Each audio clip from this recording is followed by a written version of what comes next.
Hello, hello, hello! Greetings, salutations, konnichiwa, and every other form of green across this vast, marvelous multiverse. I am Matsu Quinox. This is Horace, and welcome back, my dear, marvelous, wonderful scholars, to the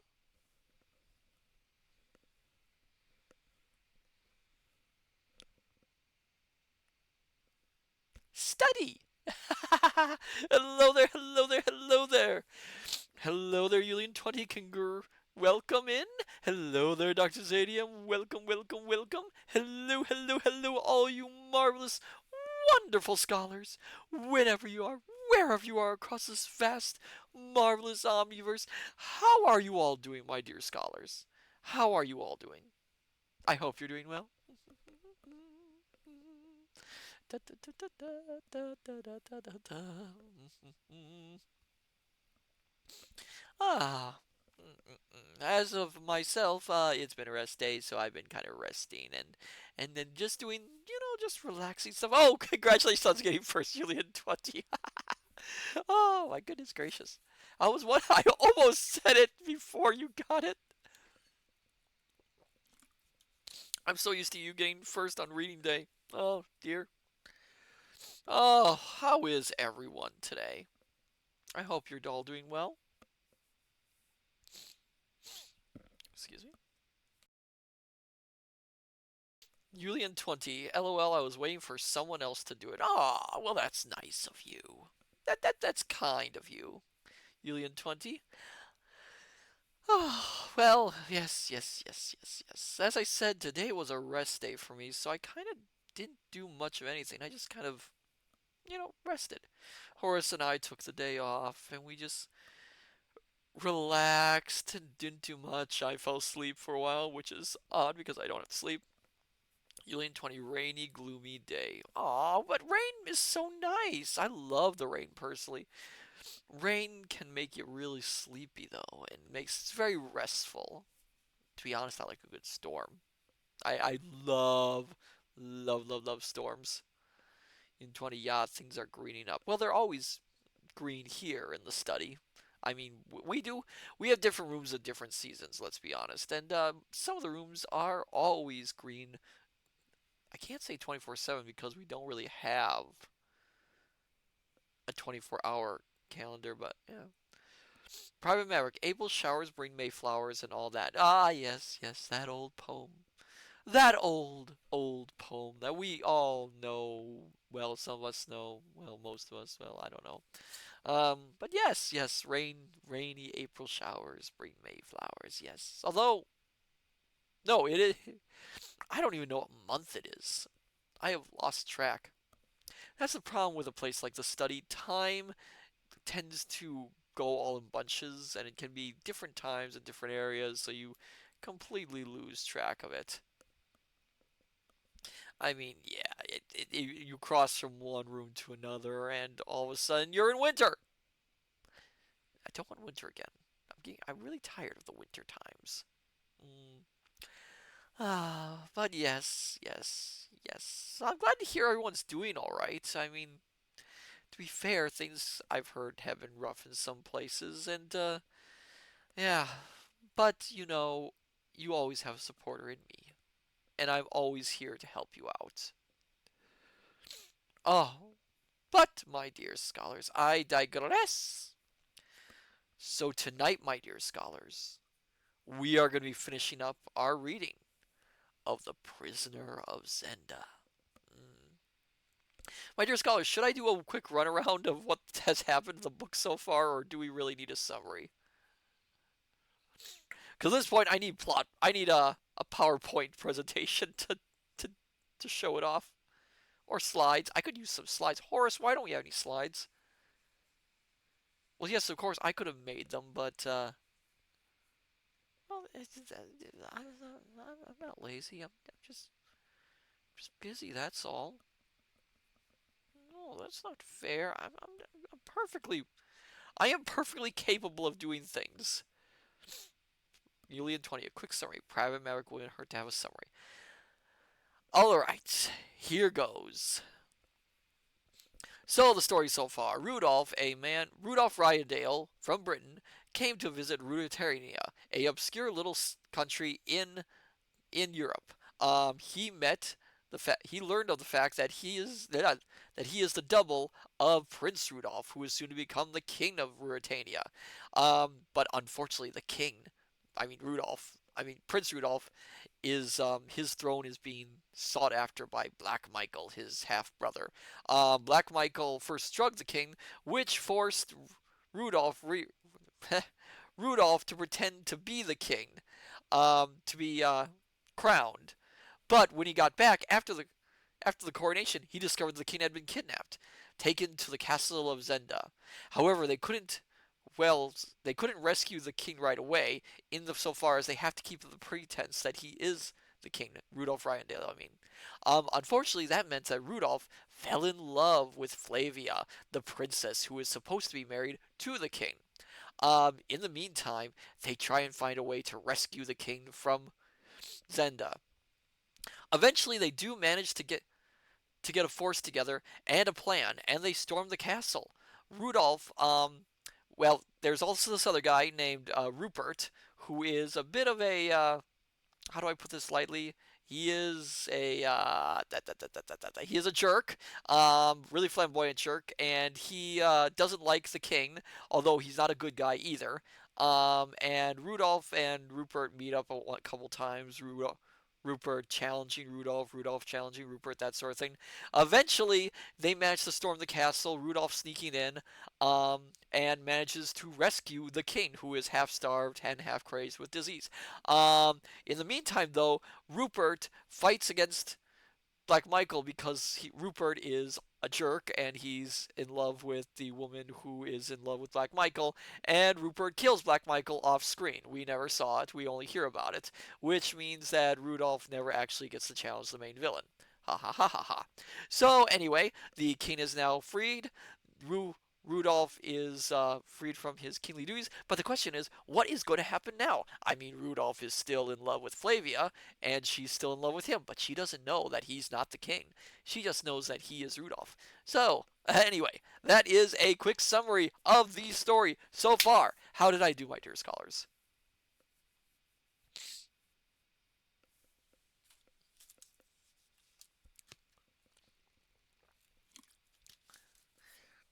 Helium 20 fabulous. If I had that as a clip, I would add music to that little summary. It's just so great. Just great. Yeah. Thank you. Thank you. Where we left off, though, it is true. The king is now free. Rudolph technically no longer has to be king, but there is the problem of Flavia. What do we do with her? Because she has only met Rudolph, who she has fallen in love with, but she doesn't know that he's not actually the king, which means the man that she is going to marry, who is the king, has never actually had a relationship with her. So, we have 3 chapters tonight. I don't think they're very long. So, this will probably be a short stream and then a discussion, my dear scholars. And we'll talk about the book. How do you feel about that, my dear scholars? Does it sound okay?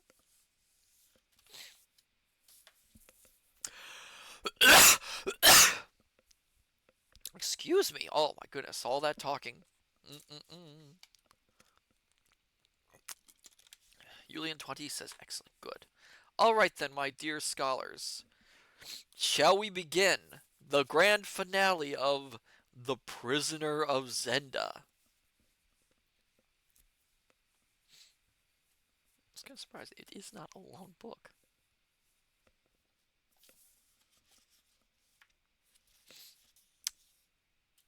I will take your silence as a yes. Oh, there. All right, my dear scholars. Sit back, relax, have a hot or cold beverage of your liking, dim the lights if you please, and let us continue and conclude our reading of The Prisoner of Zenda by Anthony Hope.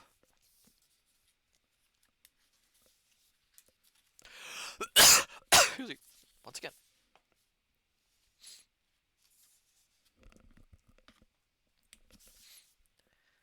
Chapter 20. The Prisoner and the King. In order to a full understanding of what had occurred in the castle of Zenda, it is necessary to supplement my account of what I myself saw and did on that night by relating briefly what I afterwards learned from Fritz and Madame de Maubon.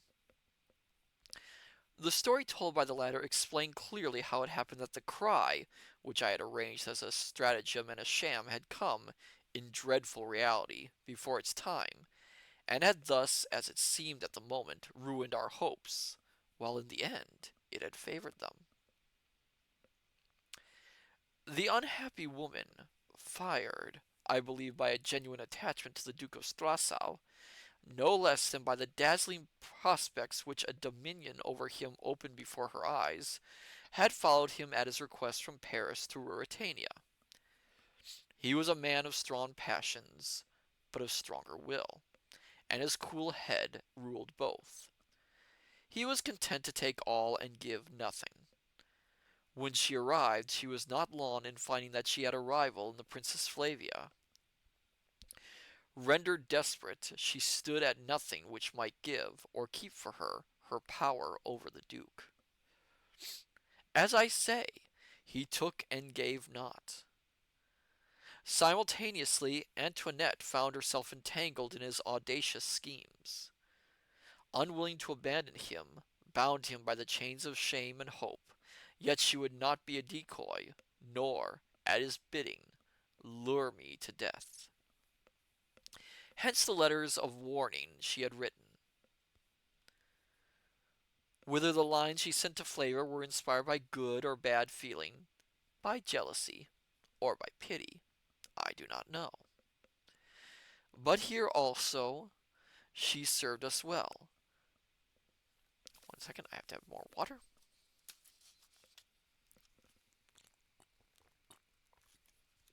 I wonder if it would be interesting if there was a book which chronicled the events of the Prisoner of Zenda from another viewpoint.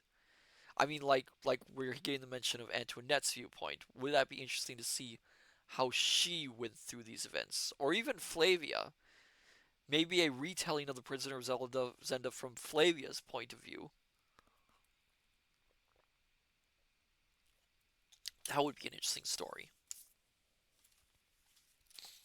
I mean, the book's in the public domain. It's very possible to write that.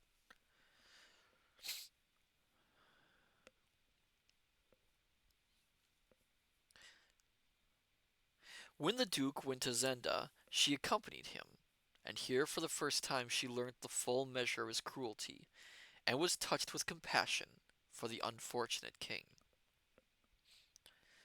From this time she was with us, yet from what she told me, I know that she still, as women will, loved Michael, and trusted to gain his life, if not his pardon, from the king, as the reward for her assistance. His triumph she did not desire. Oh, I just realized I don't need the castle picture anymore. There we go. His triumph she did not desire, for she loathed his crime, and loathed yet more fiercely what would be the prize of it, his marriage with his cousin, Princess Flavia. At Zenda new forces came into play. The lust and daring of young Rupert. He was caught by her beauty.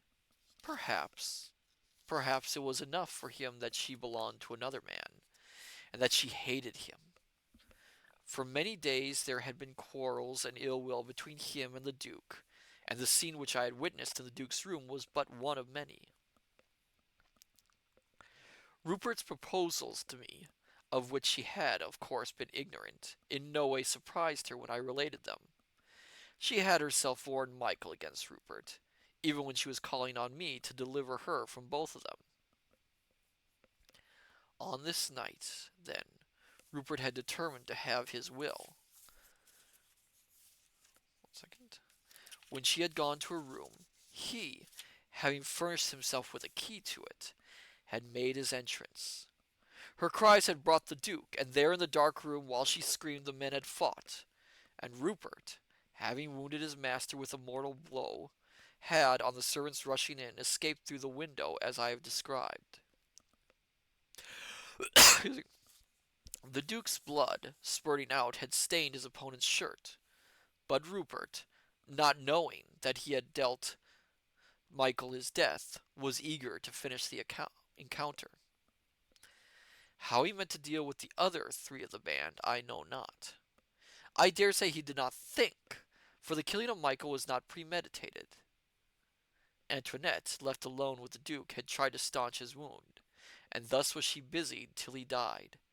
And then, hearing Rupert's taunts, she had come forth to avenge him. Me she had not seen, nor did she till I darted out of my ambush and leapt after Rupert into the moat.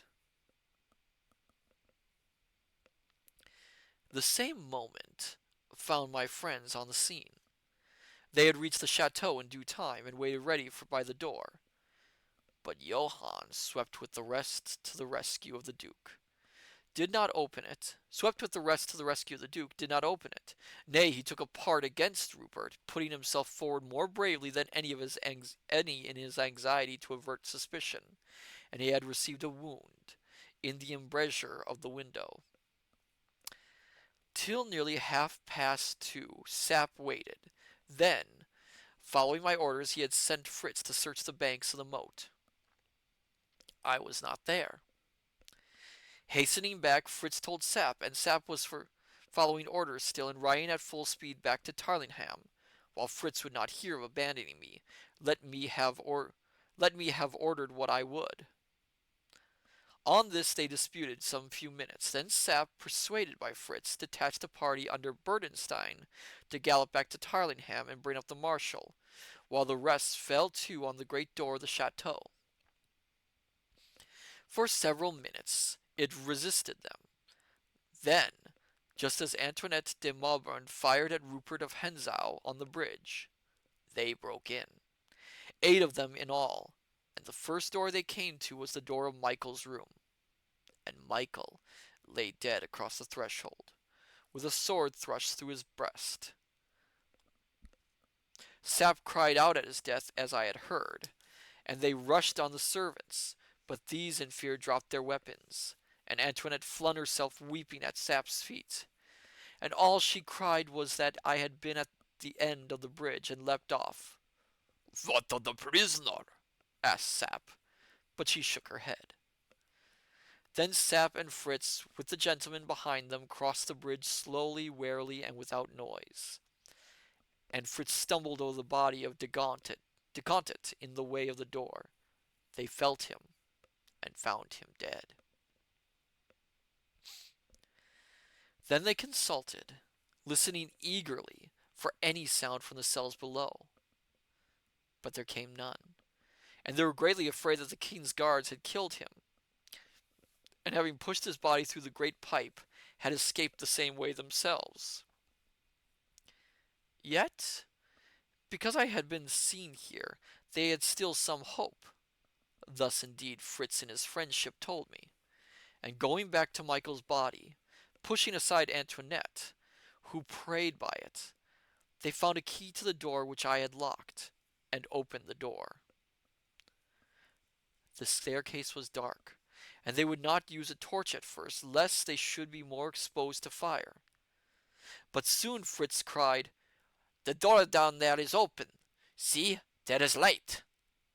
So they went on boldly, and found none to oppose them.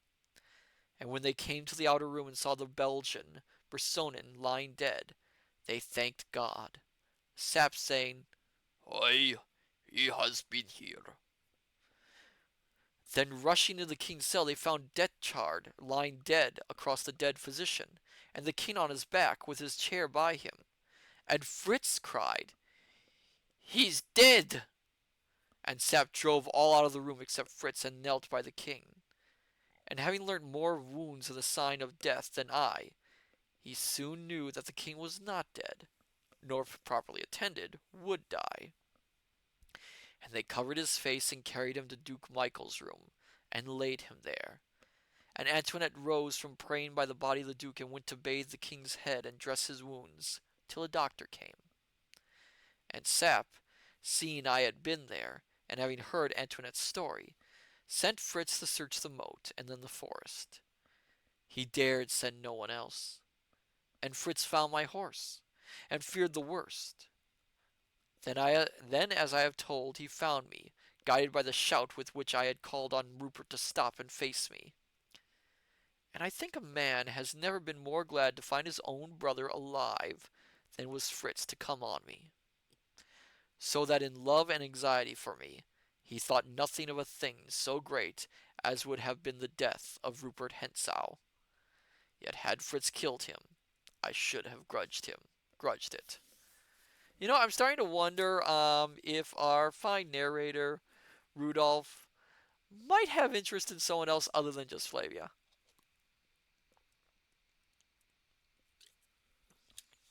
We should ask if Fritz and Rudolph are roommates. But it's hard to tell with these stories. Julian's funny. Yes, indeed.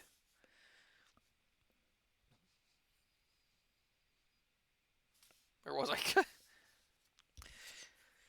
The enterprise of the king's rescue being thus prosperously concluded, it lay on Colonel Sapp to secure secrecy as to the king ever having been in need of rescue. Excuse me.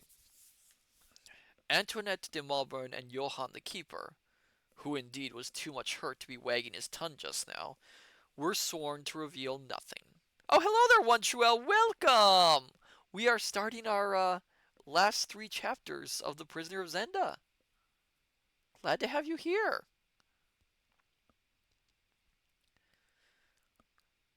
Where was I? Antoinette de Malborn and Johann the keeper, who indeed was too much hurt to be wagging his tongue just now, were sworn to reveal nothing, and Fritz went forth to find, not the king, but the unnamed friend of the king, who had lain in Zenda and flashed for a moment before the dazed eyes of Duke Michael's servants on the drawbridge.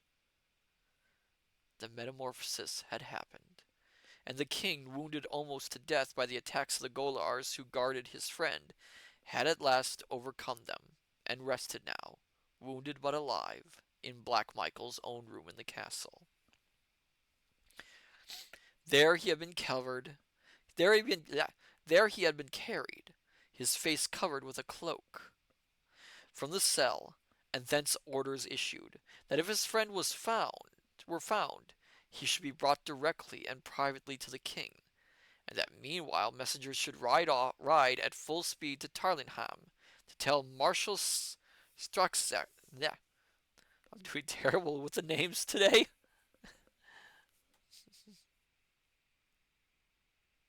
Yes, one Truel. Marshal Straknezek, to assure the princess of the king's safety, and to come himself with all speed to greet the king. The princess was enjoined to remain at Tarlingham, and there await her cousin's coming, or his further injunctions. Thus the king would come to his own again, having wrought brave deeds and escaped, almost by a miracle, the treacherous assault of his unnatural brother.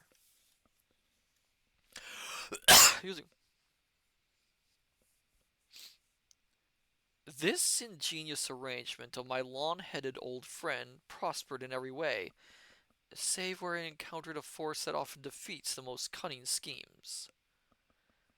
I mean nothing else than the pleasure of a woman. For, let her cousin and sovereign send what command he chose, or Colonel Sapp chose for him, again, and let Marshal Struckness insist as he would.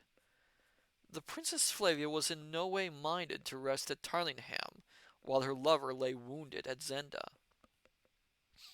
And when the marshal with a small suite rode forth from Tarlingham on the way to Zenda, the princess's carriage followed immediately behind, and in this order they passed through the town, where the report was already rife that the king, going the night before to remonstrate with his brother, in all friendliness, for that he held one of the king's friends in confinement in the castle, had been most treacherously set upon, that there had been a desperate conflict, that the duke was slain with several of his gentlemen, that the king, wounded as he was, had seized and held the castle of Zenda.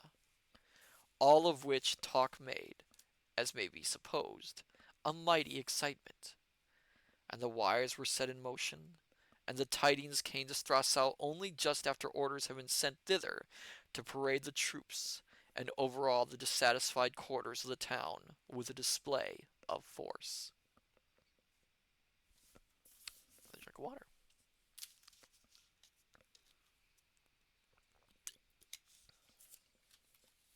There's a lot of water I'm going to be drinking tonight. Thus the Princess Flavia came to Zenda, and as she drove up the hill, with the marshal riding by the wheel and still imploring her to return in obedience to the king's orders, Fritz von Tarlenham, with the prisoner of Zenda, came to the edge of the forest. Excuse me.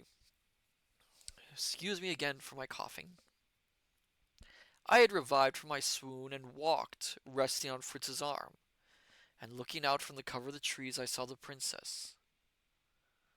Suddenly understanding from a glance at my companion's face that we must not meet her, I sank on my knees behind a clump of bushes.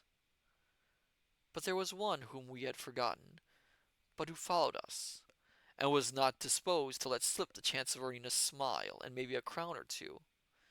And while we lay hidden, the little farm girl came by us and ran to the princess, curtsying and crying, "Madam, the king is here in the bushes. May I guide you to him, madam?" "Nonsense, child," said old Straxnegges. I'm very terrible with that name. "The king lies wounded in the castle." "Yes, sir, he's wounded, I know, but he's there, with Count Fritz, and not at the castle," she persuaded. "Is he in two places, or are they two kings?" asked Flavia, bewildered. "And how should he be there?"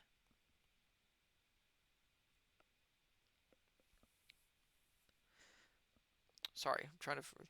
"He persuaded a gentleman, madam, and they fought till Count Fritz came, and the other gentleman took my father's horse from me and rode away.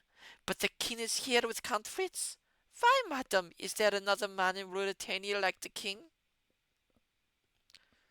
"No, my child," said Flavia softly. I was told it afterwards, and she smiled and gave the girl money. "I will go and see this gentleman," and she rose to alight from the carriage. But at this moment Sap came riding from the castle, and seeing the princess made the best of a bad job, and cried to her that the king was well tended and in no danger. "In the castle?" she asked. "Where else, madam?" said he, bowing. "But this girl says he is yonder, with Count Fritz." Sap turned his eye on the child with an incredulous smile. "Every fine gentleman is akin to such," said he. "Why, he is as like the king as one pea to another, madam," cried the girl, a little shaken but still obstinate. Sap started round. The old marshal's face asked unspoken questions. Flavia's glance was no less eloquent. Suspicion spread quickly. "I'll ride myself and see this man," said Sap hastily. "Nay, I'll come myself," said the princess. "Then come alone," he whispered. And she, obedient to the strange hinting in his face, prayed the marshal and the rest to wait, and she and Sap came on foot towards where we lay, Sap waving to the farm girl to keep at a distance. And when I saw them coming, I sat in a sad heap on the ground and buried my face in my hands. I could not look at her. Fritz knelt by me, laying his hand on my shoulder. "Speak low, whatever you say," I heard Sap whisper as they came up. And the next thing I heard was a low cry, half of joy, half of fear, from the princess. "It is he! Are you hurt?" And she fell on the ground by me and gently pulled my hands away, but I kept my eyes to the ground. "It is the king," she said. "Pray, Colonel Sap, tell me where lie the wit of the joke you play on me?" We answered none of us. We three were silent before her. Regardless of them, she threw her arms around my neck and kissed me. Then Sap spoke in a low, hoarse whisper. "It is not the king. Don't kiss him. He is not the king." She drew back for a moment. Then, with an arm still round my neck, she asked in superb indignation, "Do I not know, my love? Rudolph, my love!" "It is not the king," said old Sap again, and a sudden sob broke from tender-hearted Fritz. It was the sob that told her no comedy was afoot. "He is the king!" she cried.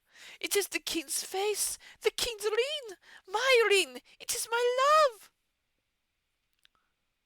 "Your love, madame," said old Sap, "but not the king. The king is there in the castle. This gentleman—" "Look at me, Rudolph! Look at me!" she cried, taking my face between her hands. "Why do you let them torment me? Tell me what it means." Then I spoke, gazing into her eyes. "God, God, forgive me, madam," I said. "I am not the king." I felt her hands clutch my cheeks. She gazed at me as never man's face was scanned yet, and I, silent again, saw wonder born, and doubt grow, and terror spring to life as she looked. And very gradually the grasp of her hand slackened. She turned to Sap, to Fritz, and back to me. Then suddenly she reeled forward and fell in my arms. And with a great cry of pain I gathered her to me and kissed her lips. Sap laid his hand on my arm. I looked up in his face, and I laid her softly on the ground, and stood up, looking on her, cursing heaven that young Rupert's sword had spared me for this sharper pain.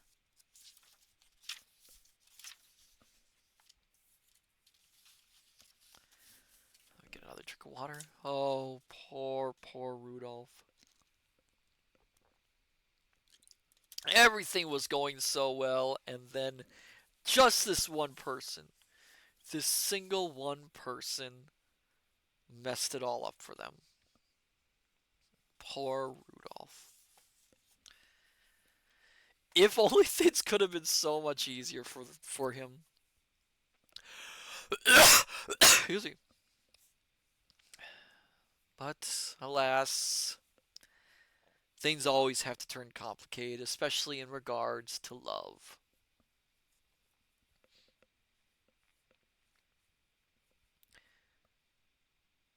But let us continue. Chapter 21. If Love Were All. It was night, and I was in the cell wherein the king had lain in the castle of Zenda.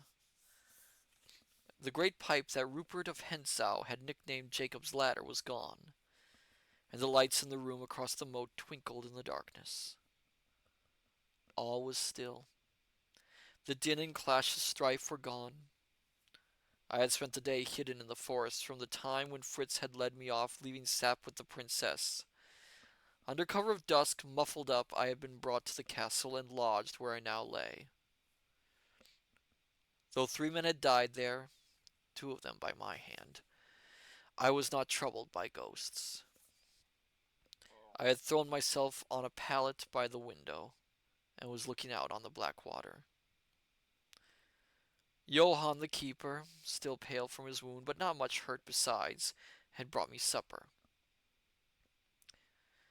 He told me that the king was doing well, that he had seen the princess, that she and he, Sap and Fritz, had been lawn together.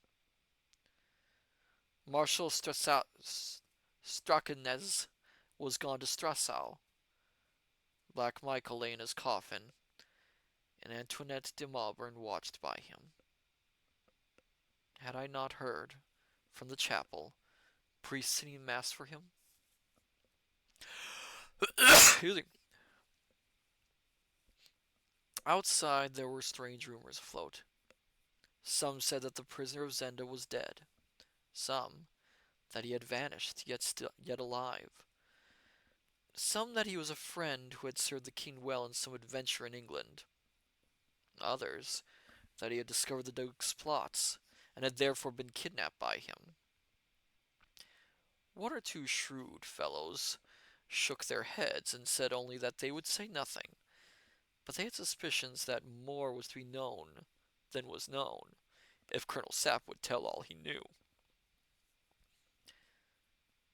Thus Johann chattered till I sent him away, and lay there alone, thinking, not of the future, but as a man is wont to do when stirring things have happened to him, rehearsing the events of the past weeks, and wondering how strangely they had fallen out.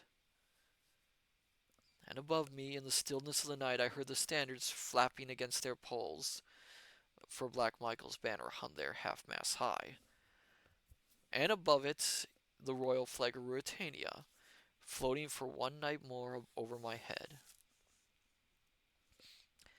Habit grows so quick that only by an effect did I recollect that it floated no longer for me. Presently Fritz von Tarlenheim came into the room.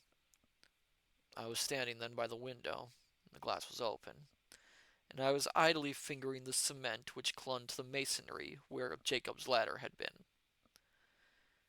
He told me briefly that the king wanted me, and together we crossed the drawbridge and entered the room that had been Black Michael's.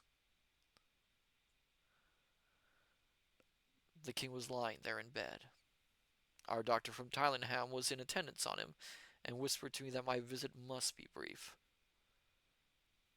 The king held out his hand and shook mine. Fritz and the doctor withdrew to the window. I took the king's ring from my finger and placed it on his. "I have tried not to dishonor it, sire," said I. "I can't talk much to you," he said in a weak voice. "I have had a great fight with Sap and the marshal, for we have told the marshal everything. I wanted to take you to Strassau and keep you with me, and tell everyone of what you had done, and you would have been my best and nearest friend, cousin Rudolph. But they tell me I must not, and the secret must be kept, if kept it can be." "They are right, sire. Let me go. My work here is done." "Yes, it is done, as no man but you could have done it. When they see me again, I shall have my beard on. I shall, yes, faith, I shall be wasted with sickness. They will not wonder that the king looked changed in face. Cousin, I shall try to let them find him changed in nothing else. You have shown me how to play the king." "Sire," said I can take no praise from you. It is by the narrowest grace of God that I was not a worse traitor than your brother." He turned inquiring eyes on me, but a sick man shrinks from puzzles, and he had no strength to question me. His glance fell on Flavia's ring, which I wore.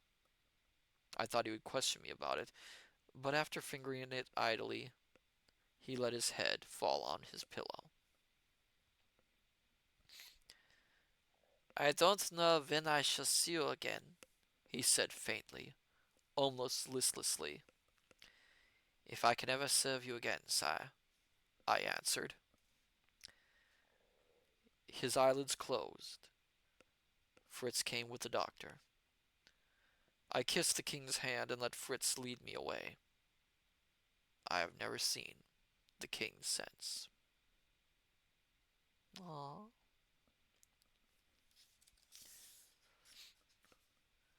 Outside, Fritz turned not to the right, back towards the drawbridge, but to the left, and without speaking led me upstairs through a handsome corridor in the chateau.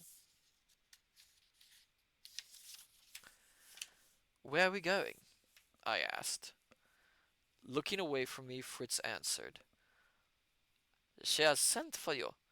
When it is over, come back to the bridge. I'll wait for you there. What does she want? Said I, breathing quickly. He shook his head. Does she know everything? Yes, everything. He opened a door and, gently pushing me in, closed it behind me. I found myself in a drawing room, small and richly furnished. At first I thought that I was alone, for the light that came from a pair of shaded candles on the mantelpiece was very dim. But presently I discerned a woman's figure standing by the window. I knew it was the princess, and I walked up to her, fell on one knee, and carried the hand that hung by her side to my lips. She neither moved nor spoke. I rose to my feet and, piercing the gloom with my eager eyes, saw her pale face and the gleam of her hair. And before I knew, I spoke softly. Flavia. She trembled a little and looked round. Then she darted to me, taking hold of me. Don't stand, no, you mustn't. You're hurt. Sit down here. She made me sit on a sofa and put her hand on my forehead. How hot your head is, she said, sinking on her knees by me. Then she laid her head against me, and I heard her murmur, My darling, how hot your head is. Somehow love gives even to a dull man the knowledge of his lover's heart. I had come to humble myself and pray pardon for my presumption. But what I said now was, I love you with all my heart and soul. For what troubled and shamed her? Not her love for me, but the fear that I had counterfeited the lover as I had acted the king, and taken her kisses with a smothered smile. With all my life and heart, said I as she clung to me. Always, from the first moment I saw you in the cathedral, there has been but one woman in the world to me, and there will be no other. But God forgive me the wrong I've done you. They made you do it, she said quickly, and she added, raising her head and looking in my eyes, It might have made no difference if I'd known it. It was always you, never the king. I meant to tell you, said I. I was going to on the night of the ball at Strassau, when Sap interrupted me. After that I couldn't. I couldn't risk losing you before I must. My darling, for you I nearly left the king to die. I know. What are we to do now, Rudolph? I put my arm round her and held her up while I said, I'm going away tonight. Oh, no, she cried. Not tonight. I must go tonight, before more people have seen me. How would you have me stay, sweetheart, except if I could come with you? She whispered very low. My God, said I roughly, don't talk about that. And I thrust her a little back from me. Why not? I love you. You're as good a gentleman as the king. Then I was false to all that I should have held by, for I caught her in my arms and prayed her, in words that I will not write, to come with me, daring all Ruritania to take her from me, and for a while she listened with wondering, dazzled eyes.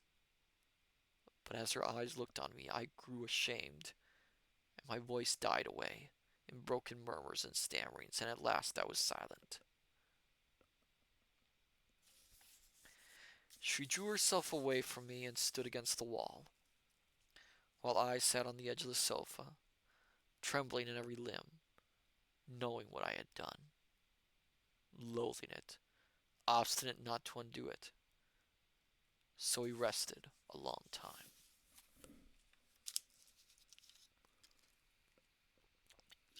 Another drink of water. I am mad, I said sullenly. I love your madness, dear, she answered. Her face was away from me, but I caught the sparkle of a tear on her cheek. I clutched the sofa with my hand and held myself there. Is love the only thing? She asked in low, sweet tones that seemed to bring a calm even to my run heart. If love were the only thing, I would follow you, in rags if need be, to the world's end, for you hold in my heart in the hollow of your hand. But is love the only thing? I made no answer. It gave me shame now to think that I would not help her.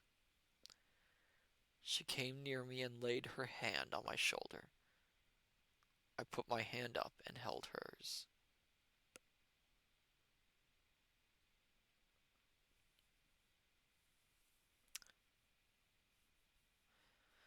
I know people write and talk as if it were. Perhaps for some fate lets it be. Ah, if I were one of them. But if love had been the only thing, you would have let the king die in his cell. I kissed her hand. Honor binds a woman too, Rudolph. My honor lies in being true to my country and my house. I don't know why God has let me love you, but I know that I must stay. Still I said nothing, and she pausing a while, then went on. Your ring will always be on my finger, your heart in my heart, the touch of your lips on mine. But you must go, and I must stay. Perhaps I must do what it kills me to think of doing. I knew what she meant, and a shiver ran through me, but I could not utterly fail her. I rose and took her hand. Do what you will, or what you must, I said. I think God shows his purposes to such as you. My part is lighter, for your ring shall be on my finger and your heart is in mine, and no touch save of your lips will ever be on mine. So may God comfort you, my darling. There struck on our ears the sound of singing. The priests in the chapel were singing masses for the souls of those who lay dead. They seemed to chant a requiem over our buried joy, to pray forgiveness for our love that would not die. The soft, sweet, pitiful music rose and fell as we stood opposite one another, her hands in mine. My queen and my beauty, said I. My lover and true knight, she said. Perhaps we shall never see one another again. Kiss me, my darling, my dear, and go. I kissed her as she bade me, but at the last she clung to me, whispering nothing but my name, and that over and over again, and again, and again. And then I left her.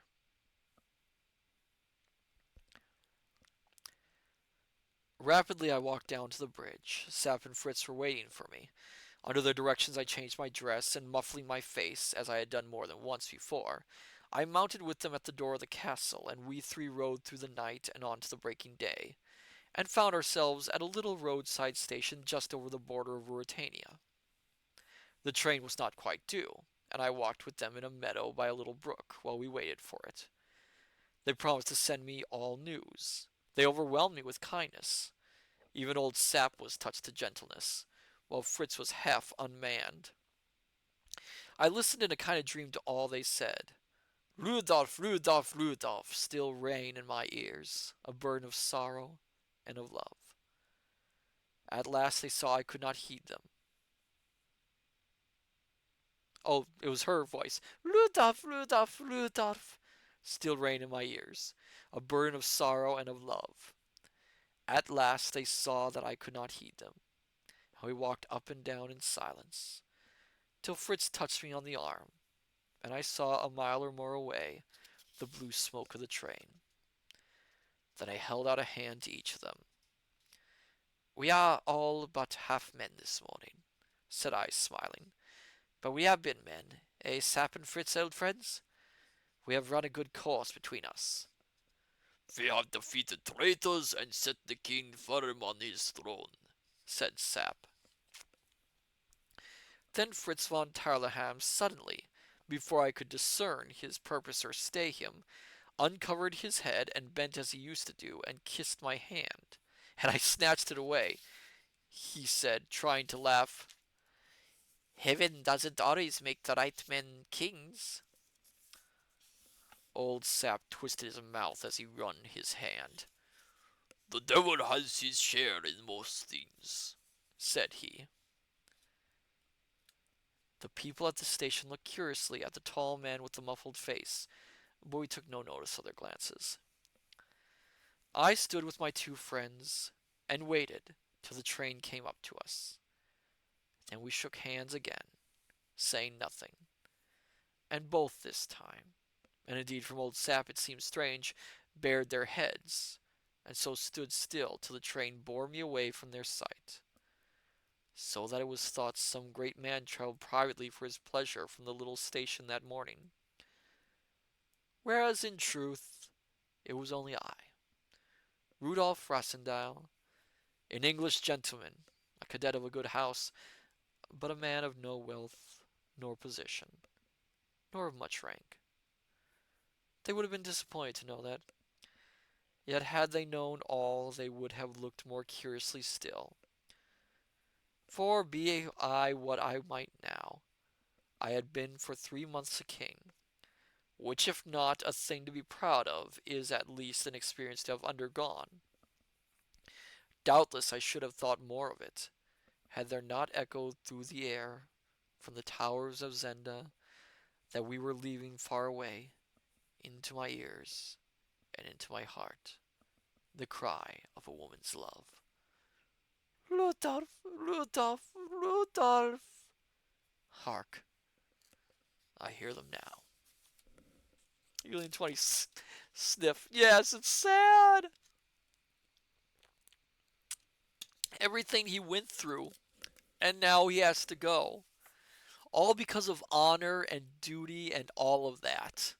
Oh, the poor man. And she again, we got the hints early on. She was in love with him, for him, and not simply because he was the king. Which is, a marvelous, marvelous thing. Oh, the poor man. Oh, it is sad. And you can feel it in your heart about that. These two friends, these two friends together. They've been through so much, and now he has to go. Oh. Well, my dear scholars, we have one more chapter, and then it's the end of this book. Are we ready to go? Are we ready to say goodbye to Sap and Fritz? To say goodbye to Rudolph, the false king? Flavia, his princess?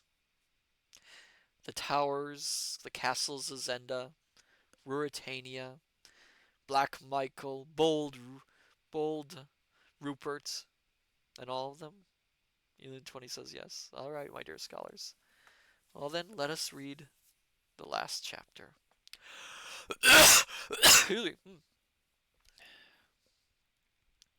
Chapter 22.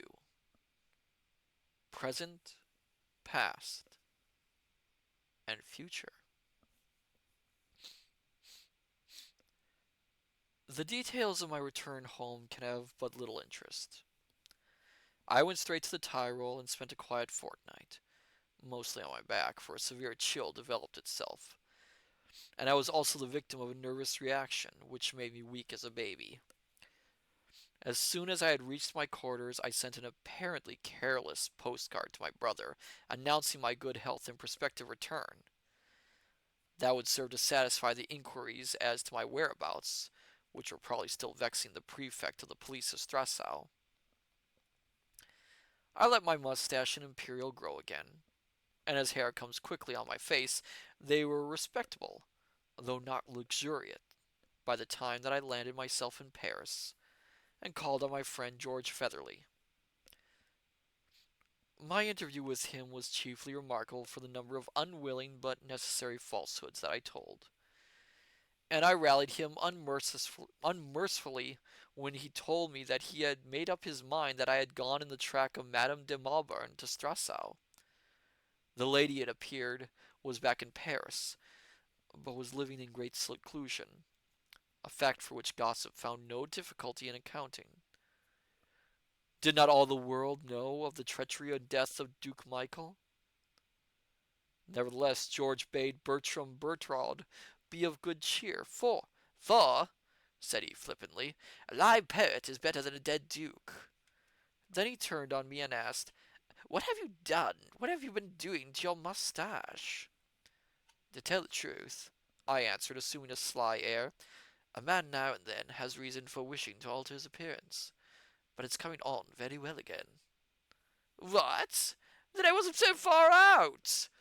If not for the fair Antoinette, there was If not for the fair Antoinette, there was a charmer."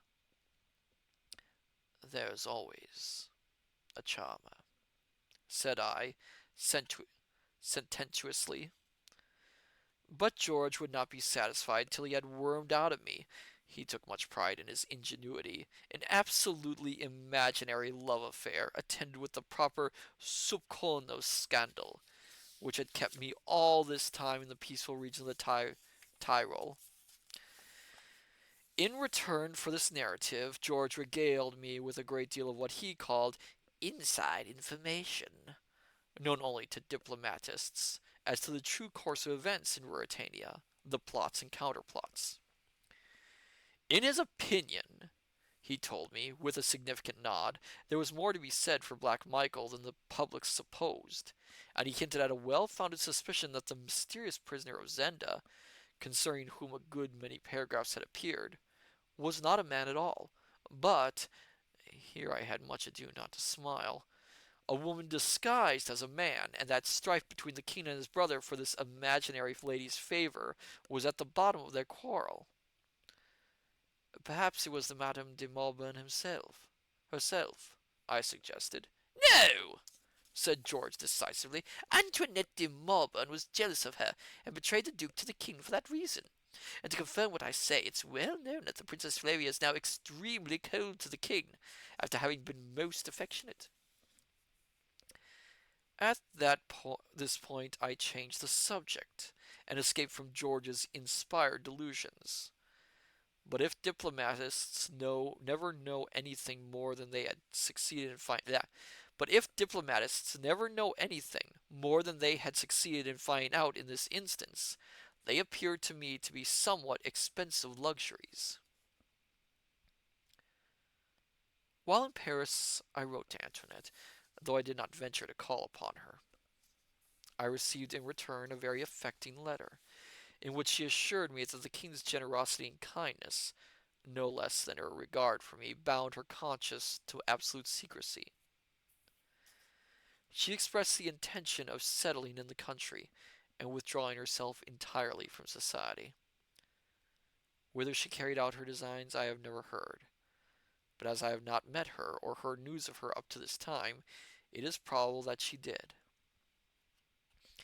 There is no doubt that she was deeply attached to the Duke of Strasau, and her conduct at the time of his death proved that no knowledge of the man's real character was enough to root her regard for him out of her heart. I had one more battle left to fight. A battle that would, I knew, be severe, and was bound to end in my complete defeat. Was I not back from the Tyrol without having made any study of its inhabitants, institutions, scenery, fauna, flora, other features? Oh yeah, I forgot he was using that as an excuse. Excuse me. Had I not simply wasted my time in my usual frivolous, good-for-nothing way? That was the aspect of the matter which, I was obliged to admit, would present itself to my sister-in-law, and against a verdict based on such evidence I had really no defense to offer. It may be supposed, then, that I presented myself in Park Lane in a shamefaced, sheepish fashion. On the whole, my reception was not so alarming as I had feared. It turned out that I had done not what Rose wished, but the next best thing, what she prophesied. She had declared that I should make no notes, record no observations, gather no materials. My brother, on the other hand, had been weak enough to maintain that a serious resolve had at length animated me. When I returned empty-handed, Rose was so occupied in triumphing over Burzleton that she let me down quite easily, devoting the greater part of her reproaches to my failure to advertise my friends and my whereabouts. "We've wasted a lot of time trying to find you," she said. "I know you have," said I. "Half our ambassadors have led weary lives on my account.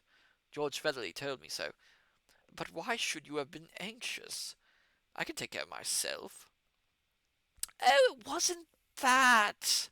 she cried scornfully. "But I wanted to tell you about Sir Jacob Borradaile. You know, he's got an embassy, at least he will have in a month, and he wrote to say he hoped you would go with him." Where's he going to?" "He's going to succeed Lord Topham at Strasau." "Oh my goodness," said she. "You couldn't have a nicer place. Sort of Paris." "Strasau? Huh," said I, glancing at my brother. "Oh, that doesn't matter," exclaimed Rose impatiently. "Now, you will go, won't you?" "I don't know that I care about it." "Oh, you're too exasperating." "And I don't think I can go to Strasau. My dear Rose, would it be suitable?" "Oh, nobody remembers that horrid old story now." Upon this I took out of my pocket a portrait of the King of Ruritania. It had been taken a month or two before he ascended the throne. She could not miss my point when I said, putting it into her hands, "In case you've not seen or not noticed, a picture of Rudolph V, there he is. Don't you think they might recall the story if I appeared at the court of Ruritania?" My sister-in-law looked at the portrait, and then at me. "Good gracious!" she said, and flung the photograph down on the table. "What do you say to that, Bob?" I asked. Burslington got up, went to a corner of the room, and searched in a heap of newspapers. Presently he came back with a copy of the Illustrated London News. Opening the paper, he displayed a double-page engraving of the coronation of Rudolph V at Strasau. The photograph and the picture he laid side by side. I sat at the table fronting them, and as I looked I grew absorbed. My eye travelled from my own portrait to Sap, to Strassenez, to the rich robes of the cardinals, to Black Michael's face, to the stately figure of the princess by his side. Long I looked, and eagerly. I was roused by my brother's hand on my shoulder. He was gazing down at me with a puzzled expression. "It's a remarkable likeness, you see," said I. "I really think I had better not go to Ruritania." Rose, though half convinced, would not abandon her position. "It's just an excuse," she said pettishly. "You don't want to do anything. Why, you might become an ambassador." "I don't think I want to be an ambassador," said I. "It's more than you over. Yeah. It's more than you ever will be, she retorted. That is very likely true, but it is not more that I have been. The idea of being an ambassador could scarcely dazzle me. I had been a king. So Pretty Rose left us in dungeon, and Burslington, lighting a cigarette, looked at me still with that curious gaze.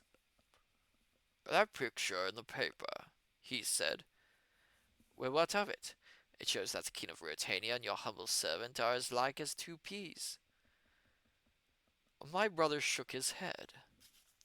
I suppose so, he said, but I should know you from the man in the photograph. And not from the picture in the paper?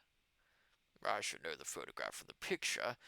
The picture's very like the photograph, but, well, it's more like you, said my brother. My brother is a good man and true, so that for all that he is a married man and mighty fond of his wife, he should know any secret of mine. But this secret was not mine, and I could not tell it to him. I don't think it's so much like me as the photograph, said I boldly. But anyhow, Bob, I won't go to Strasau. Oh, don't go to Strasau, Rudolph, said he. And whether he suspects anything, or has a glimmer of the truth, I do not know.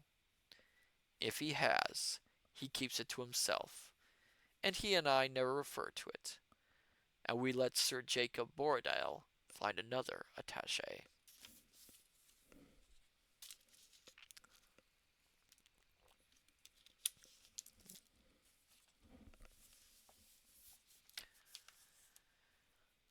Since all these events whose history I have set down happened, I have lived a very quiet life at a small house which I have taken in the country. The ordinary ambitions and aims of men in my position seem to me dull and unattractive. I have little fancy for the world of society, and none for the jostle of politics. Lady Burlesdon utterly despairs of me. My neighbors think me an indolent, dreamy, unsociable fellow. Yet I am a young man, and sometimes I have a fancy, the superstitious would call it a presentiment, that my part in life is not yet altogether played. That, somehow, and some day, I shall mix again in great affairs. I shall again spin policies in a busy brain, match my wits against my enemies, brace my muscles to fight a good fight, and strike stout blows. Such is the tissue of my thoughts as, with gun or rod in hand, I wander through the woods, or by the side of the stream. Whether the fancy will be fulfilled I cannot tell. Still less whether the scenes that, led by memory, I lay for my new exploits will be the true one. For I love to see myself once again in the crowded streets of Strasau, or beneath the frowning keep of the castle of Zenda. Oh, hello there! Who is this? Lauren Zoda Boss 2010. Welcome! We are currently finishing the last chapter of The Prisoner of Zenda. Where was I? Oh, yes. A little more water? Mm.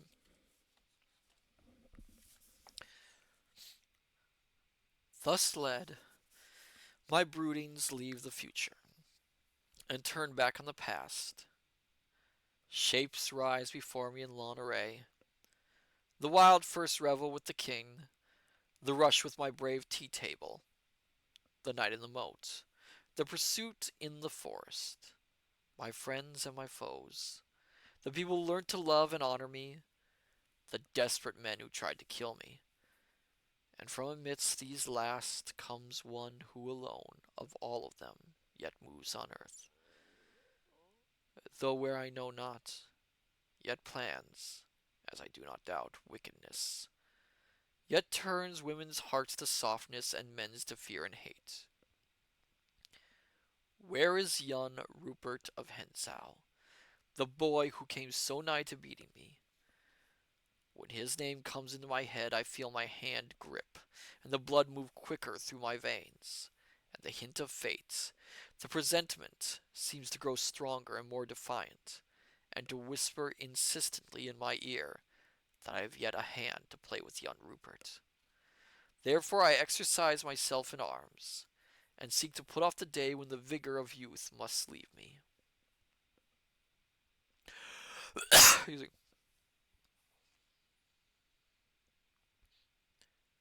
One break comes every year in my quiet life. Then I go to Dresden, and there I am met by my dear friend and companion, Fritz von Tarlenheim. Last time his pretty wife Helga came, and a lusty crowing baby with her. And for a week Fritz and I are together, and I hear all of what falls out in Strassau. And in the evenings as we walk and smoke together we talk of sap and of the king, and often of young Rupert. And as the hours grow small, at last we speak of Flavia. For every year Fritz carries with him to Dresden a little box. In it lies a red rose, and round the stalk of the rose is a slip of paper with the words written, Rudolph, Flavia, always. And the like I send back by him. That message and the wearing of the rings are all that now bind me and the King of Ruritania. For, nobler as I hold her for the act, she has followed where her duty to her country and where the duty to her country and her house led her, and is the wife of the king, united as subjects to him by the love they bear to her, giving peace and quiet days to thousands by her self-sacrifice. There are moments when I dare not think of it. There are others when I rise in spirit to where she ever dwells. Then I can thank God that I love the noblest lady in the world, the most gracious and beautiful, and that there was nothing in my love that made her fall short in her high duty.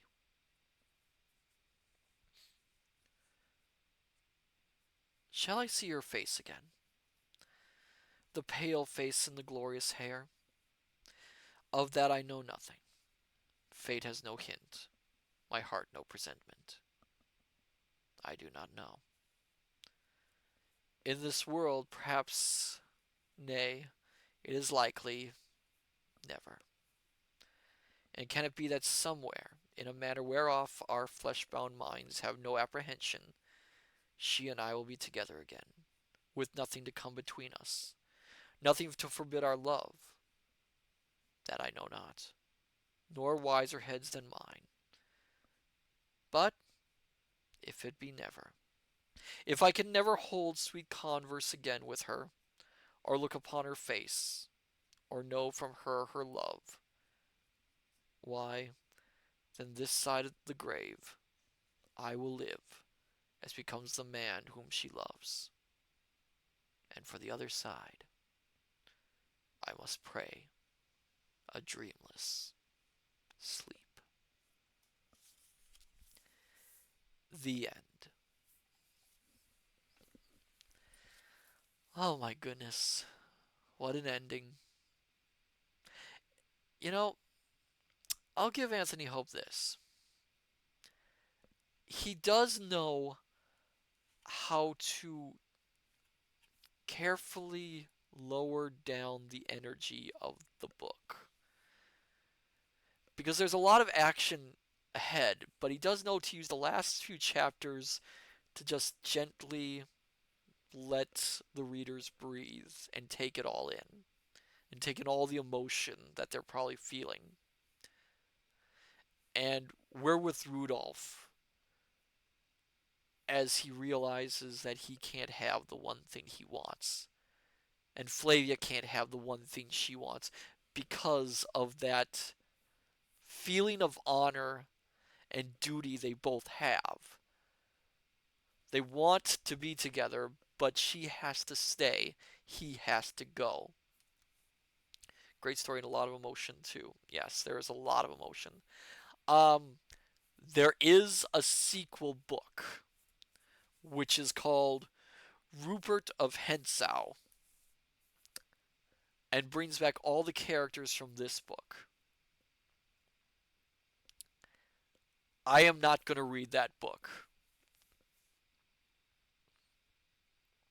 I refuse to read that book because I'd rather have the ending this book provides rather than what the sequel does. I'm going to try not to spoil it, but the sequel is a real downer of a book. It's really, really a downer. And there's a reason why, while it's an exciting adventure story too, critics are not very fond of how Anthony Hope chose to end the novel. There are some adaptations which actually change the end of this book in interesting ways. There's a few adaptations where she actually goes with him, believe it or not. Um, or at least I'm not gonna spoil the sequel book, but there are adaptations of the sequel book where they end up together, which is which is nice. That's nice. Um,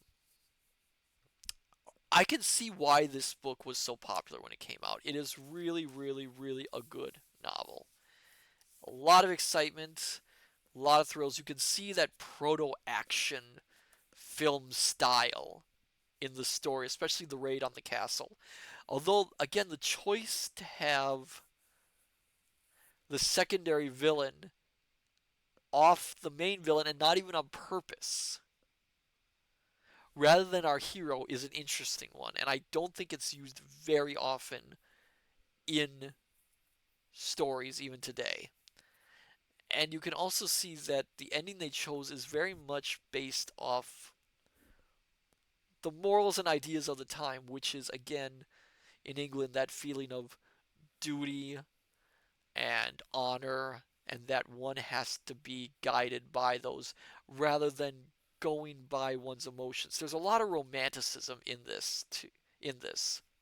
A lot of that powerful emotional drive from the characters and that tragedy that they cannot let their emotions guide them forward, that they have to restrain that emotion that they so feel, that passion they feel, just for the sake of a bigger picture than them.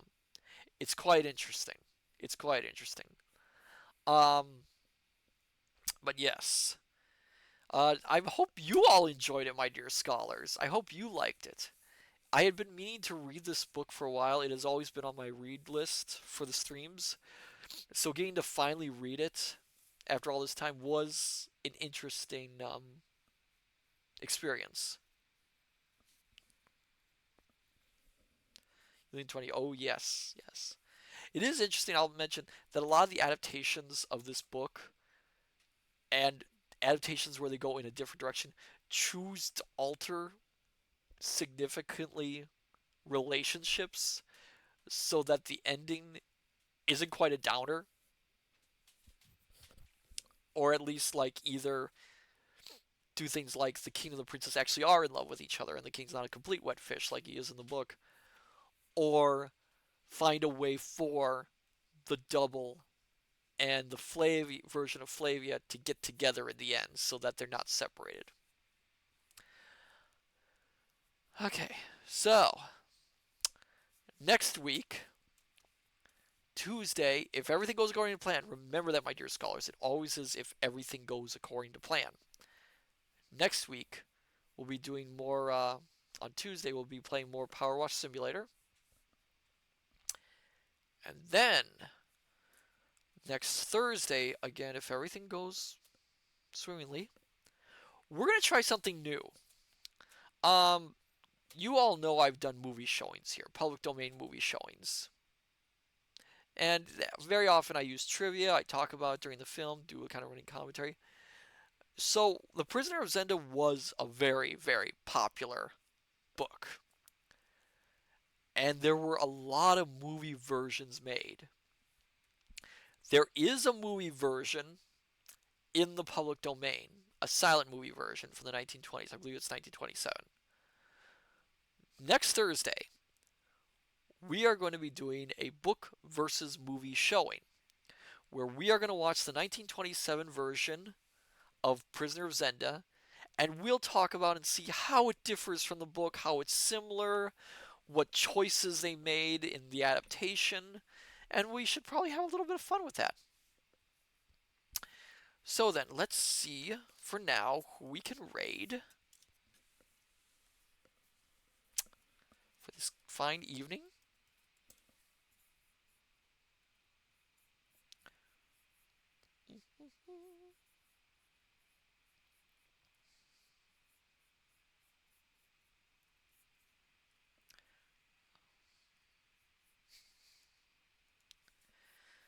Okay. Um, I don't see any readers tonight. Um, let's raid Jewelry Jelly tonight. She's doing some more Mega Man. It'll be a little fun, little. We've been so emotional. It'll be a nice little fun diversion from what we've been doing. So let's go raid her for tonight. So then, my dear scholars, I say unto you, good evening, good morning, good afternoon. Till we meet each other again at the study. Take care, and I shall see you next time. Till then, farewell and bye bye.